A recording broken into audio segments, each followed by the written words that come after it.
Desiod, how cities were scared into becoming a nation. Back then, Greece wasn't a country, it was a jungle of egos.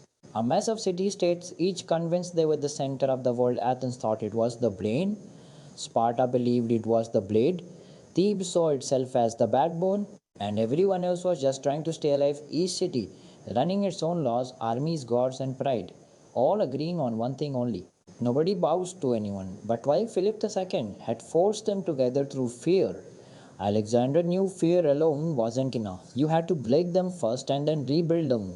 The moment Philip died, Greece threw a party, politicians in Athens laughed, Thebes stitched alliances, Sparta shrugged it off, all convinced Macedon was done, and Alexander was just some emotional kid playing king, underestimating his speed and forgetting what fear really looks like.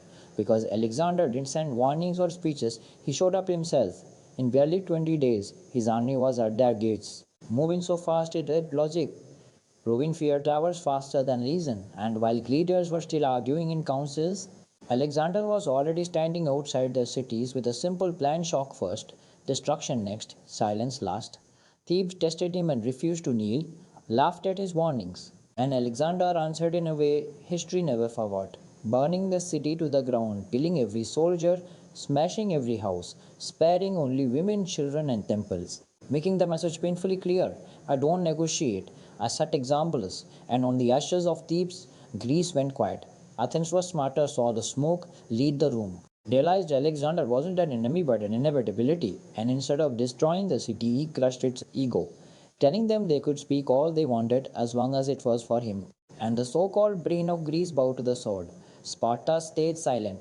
No support, no rebellion. And Alexander matched that silence, both sides understanding it was an unspoken ego pact, and ignoring Sparta became its own kind of psychological win.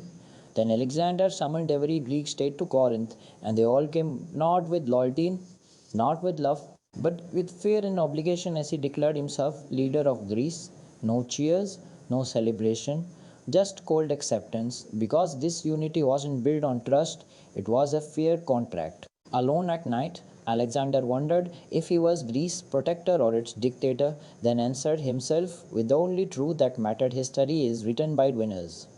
Greece was finally won, Athens as the mind, Sparta as the blade, Macedon as the direction, and Alexander looked back once and said they were done fighting each other and ready to fight the world, naming Persia next, turning the page louder in history. Because Alexander didn't unite Greece with love, he gave it a choice: stand together or disappear, and Greece show survival. And that choice didn't end the tension, it just redirected it outward. Because the moment Greece stopped fighting itself, realized it had been forged into a weapon. And Alexander knew weapons rust if they sit still, so he didn't give Greece time to rethink, regulate, or rebel. He kept them moving, drilling Athenians beside Spartans, forcing rivals to bleed together until unity stopped being an idea and started becoming muscle memory. When whispers followed him everywhere: tyrant, savior, butcher, genius, but he let the noise run because silence only scares people when they know something's coming, and something was coming. He stood before the combined Greek force and didn't sell them freedom or glory, he sold them inevitability, telling them Persia wasn't just the enemy, it was unfinished business, old humiliation, a debt waiting to be collected. And Greece, once fractured, proud, and self obsessed, found itself nodding along not because it loved him, but because resisting him felt pointless, like arguing with gravity. Alexander understood then that real leadership isn't about being liked, it's about being unavoidable, about moving so fast and hitting so hard that hesitation dies before rebellion can breathe. And as the ships were prepared and the army lined up to cross into Asia, Greece finally looked less like a collection of cities and more like a single shadow stretching east, realizing too late that unity forged by fear still holds, still fights, still conquers, and that once a nation is built under pressure, it doesn't ask who lit the fire, it just marches forward into whatever burns next.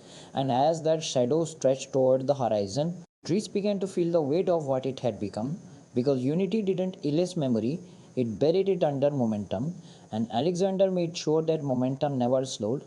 Camps moved like clockwork, drills blurred rival accents into one rhythm, and slowly the Athenians stopped seeing Spartans as threats and started seeing them as shields, while Spartans stopped mocking thinkers and started trusting plans, because war has a way of stripping pride down to usefulness.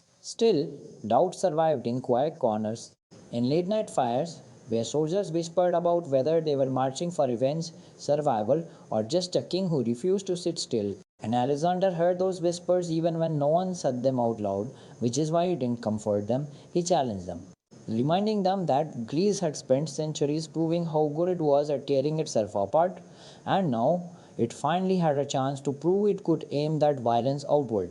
He spoke less of destiny and more of direction, less of gods and more of maps, because belief fades but movement convinces, and when men are busy crossing rivers, building bridges, and sharpening blades, they don't have time to doubt the hand guiding them. Somewhere along that march, Greece stopped asking why and started asking how far. And that's when Alexander knew the unthinkable happened. Not because they loved him, not because they trusted him, but because they were synchronized. And synchronization is stronger than loyalty.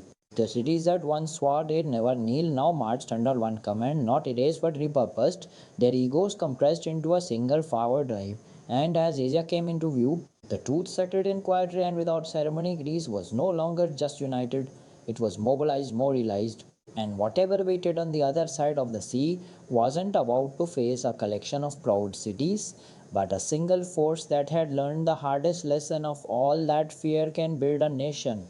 Speed can hold it together, and once momentum takes over, even history has no choice but to keep up.